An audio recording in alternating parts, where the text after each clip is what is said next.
Perkenalkan, nama saya Muhammad Endiana Oon Firdaus.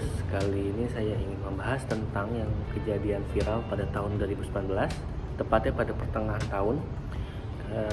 Sebuah kasus yang judul pengepungan asrama mahasiswa Papua oleh Ormas di Surabaya.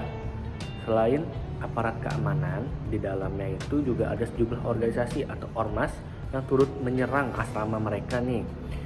Awal mula pengepungan itu disebabkan oleh perusakan bendera pusaka, dan aparat pun menduga perusakan bendera pusaka dilakukan oleh oknum mahasiswa. Aparat tidak melakukan investigasi mendalam terhadap perusakan bendera pusaka tersebut. Selain itu, aparat juga membiarkan ormas reaksioner yang turut melakukan pengepungan nih. Parahnya lagi, kata dia, aparat justru ikut menyerang asrama yang disertai tembakan gas air mata. Pengepungan juga beberapa kali melontarkan makian atau nada rasis kepada mereka nih sebagai mahasiswa. Itu penembakan gas air mata berkali-kali pada aparat dan juga perusakan fiber di pagar asrama. Makian bernada rasis pun terus dilakukan. Tercatat ada 43 mahasiswa yang terjebak di asrama. Akibat peristiwa tersebut, sedikitnya 5 mahasiswa asal Papua ikut terluka.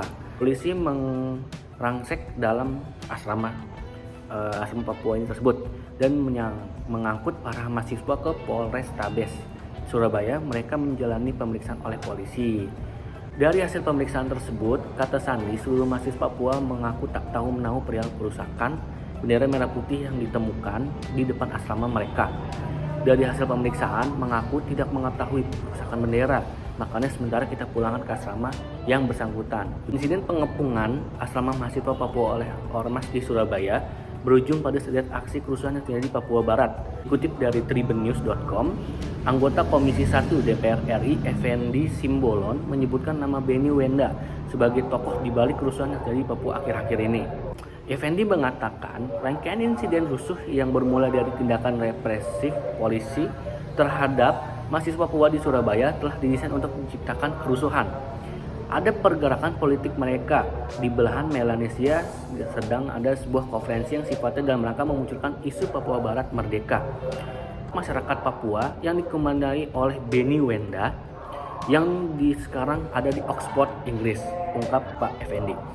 Isu Papua Barat merdeka akan terus digolarakan bahkan hingga dunia internasional melalui argumen pemerintah melakukan tindakan represif dan rasisme terhadap warga Papua.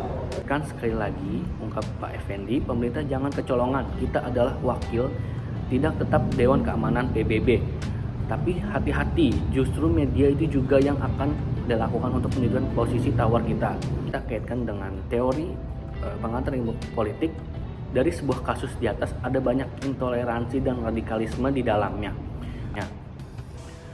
Apakah intoleransi itu? Yaitu sikap atau tindakan atau kepercayaan yang tidak bisa menerima kelompok lain yang berbeda dengan kelompoknya. Sedangkan radikalisme yaitu sikap dan gerakan yang menginginkan perubahan tatanan sosial politik secara fundamental menggunakan cara-cara ekstrim dan revolusioner. Mengapa dari gerakan intoleransi bisa menuju radikalisme? Bisa jadi dari kasus yang saya jelaskan, adanya rasa ketidakadilan rakyat Papua oleh pengepungan asrama oleh ormas di Surabaya tersebut.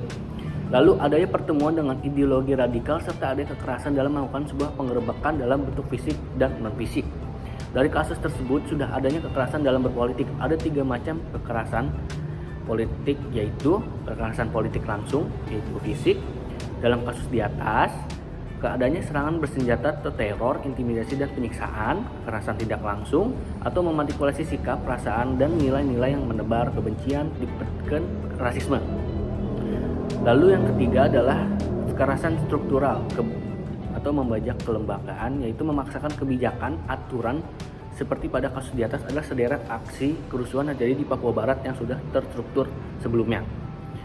Kesimpulan dari video ini adalah sebagai warga negara NKRI, kita harus bisa menanamkan jiwa nasionalisme dan solidaritas antar suku, ras, dan agama.